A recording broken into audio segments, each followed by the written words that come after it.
Uneducated experts. Uneducated experts. Motherfucking Uneducated experts. episode 9. And we're back. I don't think I'm recording. I'm recording. Hey, so hey man, we ain't no rich people. We ain't got no real people recording. I'm over here clicking record on a MacBook. Yup. You wanna know what the worst part about having what feels like a broken back is? What's that? Having to wipe after you drop a deuce and it hurting. Like it hurts my back to reach and wipe between my butt cheeks. Because you're engaging muscles that you didn't know you used? Yeah, like who I don't know, you never think about all the stuff you do that requires your back, but like True. I can't even lift my right arm to like raise my hand in a class if I wanted to. So as much as I threaten to fight people, like jokingly, I really hope no one takes me serious and tries to fight me, because I am not winning that fight. So, who are we? We're the Uneducated Experts. I'm Mink, And I'm Jones. telling you everything that we think we know and nothing that we do. Oh, you ain't gonna possum me? You wasn't gonna possum me that time? Nah, because you miss every pause. See how you fucking... Oh, yeah, that's one. Ooh, I you can't cussed. do another one. Ooh, I hope the know, fans ridicule you for your bad language. That's gonna be one. I know I'm here for my mom, because she listens to all our episodes. Shout out to my mom. I'm sorry, mama. Anyways. I don't know if my mom listens to the whole episode, but I told her about the 30 seconds equals a play, so I think we get 30 seconds out of her. Shout out to Mama Mink. Hey, whatever gets us a play. She's actually Mama Gonzalez, but that's beside the point. My bad. So, first marriage didn't really work out, so, I don't know why I'm talking like this either. I'm just going to keep talking like this, though. I feel like a cartoon character. I feel like a cartoon character is like in an alley with like a hoodie on with a 5 o'clock shadow. Yeah, I don't Drinking know a Mountain Dew. I don't know what cartoon you're talking about. Hey, did you see that they got Mountain Dew beer now? No. So I don't drink Mountain Dew anyway, so it doesn't sound good to me. But speaking of beer, I do need a refill. I'm actually not drinking because I'm still sponsored by Hydro Codone, whatever it's called. Sponsored by Narcos. Thanks, back. So have you ever had Not Your Father's root beer? Yeah. No, So I haven't had it. I've seen it, though. I've seen it. I'm sorry. It's one of those things like one drink is good, but it's really, really sweet, so it's not something you're going to get drunk off. But they make a Not Your Father's Mountain Ale, which tastes just like Mountain Dew, but it's beer. But Okay. The white boys go crazy for it. You know how it is. No, I don't know. Over there eating their Taco Bell, drinking Not Your Father's Mountain Ale. So, what are we talking about today? I think we're gonna go quarterbacks. I think it's It time to doesn't run a matter. quarterback. Oh, okay, The Rock. Rock via what was that, like 01? I mean, it's like late 90s, early 2000s. He still does it. He makes a guest appearance once a year. He wrestles still? No, he makes a guest appearance once a year. Oh, I mean, if I was Shazam, I wouldn't be wrestling. Shazam. It's Shazam, right? Shazam. Well, Kazam was Shaq. And it was a terrible movie. Which one's the superhero in the DC universe?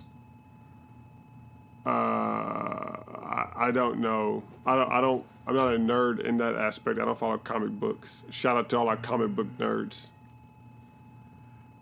I don't know what you're talking about. Well, so the DC universe, the Rock is set to play that superhero. I want to say it's Shazam. It might be Shazam. Okay, it might be Shazam. I'm saying Kazam was a genie rapper played by Shaq in the 90s. Yeah, so it is Shazam. Actually, but The Rock's not even playing him. He's playing Black Adam. Anyways, well, there you go. So all now beside the we're point. really off. Yeah, so okay. 4.5 minutes in, didn't even tell a story, and we're not talking, so... NFL quarterbacks. Anyways, so what quarterback under the age of 30 would you start your franchise around right now? Under the age of 30. Under the age of 30. So my thing is, I'm not going with a rookie or a second-year player because Dak they're not Prescott. proven. To me, they're just not proven. I mean, you definitely go rookie. How often does a rookie quarterback actually pan out? Well, Very rarely. okay. So, you have a bunch of options. Jameis Winston, Derek Jameis Carr, Winston, Andrew Derek Luck, Carr. Yep. Marcus Mariota. Nice. Andy Dalton. who else we He got? still breaks stage 29. Yeah, I'm not going Andy Dalton. I'm just letting you know. That's not an option. Matthew Stafford. Blake Bortles. Blake Bortles. I'll give you Dak Prescott, but you said you ain't going here. In the NFL. Anyways, listen. I'm a Broncos fan, and you can go just Colin to prove Kaepernick. my unbiasedness, you can go Colin Kaepernick if you want. One of the way I'm gonna prove that I'm unbiased is I'm gonna pick the Oakland Raiders, the arch rival of the Denver Broncos. I'm picking the Oakland Raiders quarterback Derek Carr to start my franchise around. And Okay. So before I break down why, who are you taking? Who am I taking? Yeah. I'm taking Andrew Luck. Curious. Yeah. Talent wise, it's a great pick. Health wise, I don't know. Okay. But we'll let you argue that or state your opinion. So whenever I talk about, it's kind of like the same thing when you're doing like a dynasty draft. I look at whole person concept. So obviously you want a extremely talented individual, and for me, I prefer a non-running quarterback. I like the traditional pocket QBs, which is what Derek Carr is. He can scramble, but he's primarily going to be a pocket quarterback. But I look at big picture, and I look at what's his character like off the field. Am I going to have to worry about suspensions or drug use or partying or any of that? And with Derek Carr, you don't have to worry about any of that stuff. Being from Northern California, there's countless stories of this man pulling over on the side of the road and picking up random people because their car broke down or they needed a ride and stuff. And Derek Carr just picks people up all the time and drops them off, or goes and drops off a canister of gas, whatever it is. When he got that big payday this year, I don't know if you watched the interview or not, but they were like, what's in the first thing you're going to go spend or whatever? And he said Chick-fil-A. But what his statement was, he says, I'm more so excited about the money for what I'm going to be able to do for other people with it. Okay. Because he donates and he does all that stuff. So he's extremely talented, great arm, great brain. But it's also I don't have to worry about him getting suspended. He's going to be a great person and a great leader to build my team around. So I'm sorry for going that long of a rant. But you said Andrew Luck. So why you good? Why are you going Andrew Luck? I'm going Andrew Luck because you said talent-wise. I don't think there's another quarterback under the age of 30 that has more talent than Andrew Luck. I don't think there's a quarterback under the age of 30 that has been asked to do as much as Andrew Luck. This dude has had no running back since he came into the league in 2012. He is relying on. He had T. Rich. That man is not a fan of our show. That was a joke. I wouldn't even. If he said, "Hey, let me schedule an interview with you guys. I just want to get my name back out there," I would deny him on the spot. So you're crazy. I'd interview him right now. What would your first question be? How can't you run the football? No. So you know what's funny is, and I know we get sidetracked a lot and stuff, but do you remember when the Browns traded him? How everyone was like, "What are you doing? This is a terrible trade." Yeah, with the Colts. Yeah. And it ended up being probably one of the smartest moves the Browns have ever done. I 100% agree. What the Browns have done the last 3 or 4 years has been great. Anyways. Yes. Andrew Luck. His healthiest year was in 2014, 16 games, 40 touchdowns, 16 interceptions. Interceptions kind of high. But again, what is asked of Andrew Luck to do? He's asked to carry what is really a mediocre team. Above average receivers, T.Y. Hilton, Moncrief is always hurt. He did come into the league with Reggie Wayne, but I don't think he was there in 2014. No running game, no offensive line. He's been one of the most sacked quarterbacks since he joined the league. And I get it. His health is a concern. He missed 9 games in 2015. He's injured right now as we speak. But you give me a healthy Luck, I would build around him over any other quarterback under the age of 30. His one great healthy year, he went to the AFC Championship game and lost to the New England Patriots, who won the title. So give me Luck. You take Carr. I mean, you really can't go wrong with either one because Carr has done nothing but progressed and brought the Raiders back to relevancy since he joined. Which is a hard task. Which is a very hard task. They went through so many quarterbacks, almost as many quarterbacks as the Cleveland Browns have done since 2001. So, hey, so sidetrack, right? Shout out to Hold Up Though, which is a podcast by Jerry Gonzalez and Travis Kovac, or Splitta and Travi as they go by. Both of them are my cousins. But I was listening to their episode. They just launched, and Split is a Niner fan, Travi's a Raider fan. But Travi just did a little stint in prison, right? Because he's a Hispanic from California, so it happens.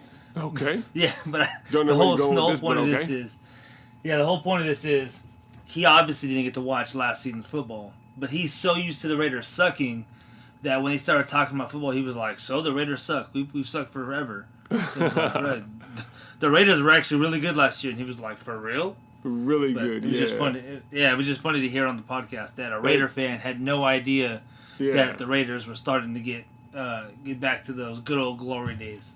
That is pretty. So, funny. anyways, shout out to Hold Up Though, another podcast, more of a social aspect, not sports, but check them out. Check them out, definitely. And shout out to Veteran Effect, our other friends podcast. Friends of the show both ways. I'm going to try to go be a guest on their show when I go to California. Actually, I'm trying to be a guest on both their shows. Yeah. Try to reach out, branch out. So, back to what we're saying, Andrew Luck. Well, best Andrew ever. Luck, not the best ever. I'm not going there. Don't put words in my mouth now, but what is being asked of this guy to do? What is being asked of this guy to do is pretty remarkable that he even keeps the Colts close to winning the NFC South. I mean, the AFC South, which is not hard to win, but he still gets them there. Blake Bortles hasn't gotten them close to there. So I would take Andrew Luck, and I would just try to actually spend money on the offensive line. I don't know what they're doing with their money. I don't know who they're spending their money on because they just paid Luck his money. They're spending money on Andrew Luck. They just gave him his money, so where's the offensive line at? And where's the defense at? Was it the GM or was it the owner that said, I think it was 2 years ago when they asked, they're talking about Andrew Luck needing an offensive line, and he was like, if he wants a better offensive line, tell him to take a pay cut. I think that might have been Jim Irsay. That might have been the owner. He's a joke. It's kind of crazy to say, but he's a joke. But anyways, so you're going Andrew Luck. I mean, I agree, man. I don't think you can go wrong picking either of these quarterbacks. I'm a fan so of shout Derek out Carr's. to the Oakland Raiders and the Indianapolis Colts for their smart drafting, especially when you look at Derek Carr. Derek Carr was a 2nd-round draft pick. Yep, that's why he got which paid was a the year same early. year that Johnny Football got drafted, wasn't it? Yep. So shout out to the Browns making great Johnny decisions. Football, Teddy Bridgewater, and another quarterback. I can't think of it right now. Was that Mariota? No, that wasn't Mariota's draft. That was a year later. Yeah. Winston. Nope, that's the same one. They were 1 and 2. No, yeah, Winston and Mariota went together. 2014. Hold on. Distract the guys. We could Google it, but yeah, I'm trying to remember off the top of my head. Well, I got it right here. 2014 NFL draft. Nothing but 3 years ago. It was. Blake Bortles went number 3. Blake Bortles. There you go. I'm a fan of Blake Bortles, man. I'm not. Like, I'm a fan of a lot. I mean, so I don't want to be that dude that's just like, oh yeah, I'm a fan of him. But like, Blake Bortles, everyone says he has the ugliest release in football. I mean, Rich Gannon threw sidearm. So you know who else went sometimes in it doesn't matter. that draft? Who? Odell Beckham Jr. Who wants to be the highest paid player in the NFL? Not gonna happen, bruh. Not gonna happen. Debatable. I can argue why he should worry be, about but you worry about dancing in the end zone. Don't worry about being the highest paid player in the NFL. Don't be getting on no yachts right the day before your next playoff game. nah, come on, man. Anyways. Hey, Brandon Marshall said that if he was a Giant last year, that boat party never would have happened. Oh yeah. I doubt it. I doubt it. I doubt Brandon it too. Marshall's the king of divas. Anyways, so like I said, so here's why I'm a really big fan of Derek Carr. One, Derek Carr is from the area of where I'm from, so if you ever fall into that category, I'm always gonna root for you, right? Why? It's probably one of the main reasons why I still root for Kaepernick. But it's a good dude playing for what is almost his hometown team. Great talent, great supporting cast. He's humble, but confident. And it's crazy because he's my rival, or my team's rival, and I still like him. Yeah. One of the hardest things in the world to do is to start your rival's quarterback in a fantasy football game when they play your team. It's one of the hardest things in the world to do. That's true. So, like I said, you can't argue Derek Carr. Like what he's done year 1 to year 3 is remarkable. People had them beating the Patriots in the AFC Championship game if he didn't get hurt. But now we'll never know. Maybe all we can do is go forward and look forward to this year. The man is great. I'm not arguing that. I just think he has. You said supporting cast. He has what is a top 3 offensive line, so he's very well protected. He has a running back in Latavius Murray and a coach that knows how to use their running back in Latavius Murray. He has Marshawn Lynch. Well, he has Marshawn Lynch now. I'm talking about last year and the year before. I ain't talking about going forward. And he has what is a young and improving defense. So he has Don't forget his receivers. Okay, he has. Okay, well there you go. I'll take Amari Cooper over T.Y. Hilton, and I'll take Michael Crabtree over Dante Moncrief. Hell, I'd in some cases take Michael Crabtree over even T.Y. Hilton. So the 2 receivers that Oakland has, I might take over what Andrew Luck is throwing to. You know what I mean? So you just proving my point why I'll take Andrew Luck and try to build a better supporting cast around him. Because what is asked of him is a lot more than what is asked of Derek Carr. That's the only reason why I would take Andrew Luck. And when they got to the playoffs, his third year, and Andrew Luck got his team to the AFC Championship game. Derek Carr's third year, he was watching from the sideline because he wanted to break his leg. Anyways. So, that's who we pick. Tell us what you guys think. I mean, yeah, who would you take under 30? I mean, there's Kirk Cousins, there's Russell Wilson, 2-time Super Bowl appearance quarterback. One, it would have been 2-time champion if it wasn't for a dumb play call from the from the head coach. Blake Bortles, Ryan Tannehill. There's a lot of quarterbacks out there. Who would you take? Let us know. Like, comment, share, tweet, mention, whatever. Just do it. Message us. Tell your friends. Ask them who they think. And we'll figure it out. So, as always, we're the Uneducated Experts. I'm Mink. And I'm Jones. He's not paying attention. I'm not. But I'm really telling you not. everything that we think we know and nothing that we do. I went straight to Twitter after this I'm going to post a poll. Look, he's already trying to tweet something. Follow us as on always, Twitter. holler at us. Have a dope day.